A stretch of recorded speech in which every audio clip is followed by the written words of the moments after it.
Hey guys, welcome back. In this video, I will show you how to create WordPress child theme. Let's get started.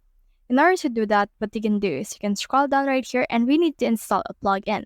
So click on this plugins right here. Click on this add new plugin. And then once you have done that, it will actually direct you to the WordPress plugin marketplace. So click on this search bar that you can see right here on your screen. Then once you have clicked on that, search in here for child themify.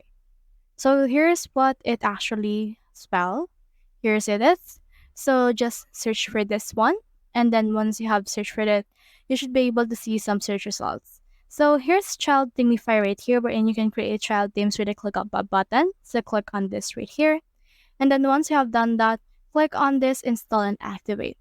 Make sure also to take note that this plugin hasn't been tested with the three major releases of WordPress, so it may no longer be maintained. As you can see, it's last activated or updated in 2018. So for this one, if you still want to do it, head over and click on this install and activate right here. Then it will install this particular plugin. So as you can see right here, here's child themify. Now you can head over to your appearance, and then in here you can see this create child theme. So click on this particular thing. And then once you have clicked on that, it will show you this create child theme option. So you can select in here a parent theme. So for example, let's choose in here the theme for Astra. Now you can name your child theme. For example, let's name it Astra Junior just for fun. And then you can also create in here the advanced field as well as this author name, extra theme files that you want to import as well. So for this one, let's head over and create on this child theme right here.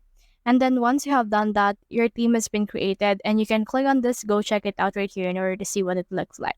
So let's see what it looks like right here. And then this will load in your themes on your store.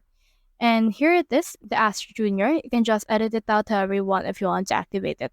So that's the whole process. If you have any questions, comment them down below. I'll try my best to answer. Thanks.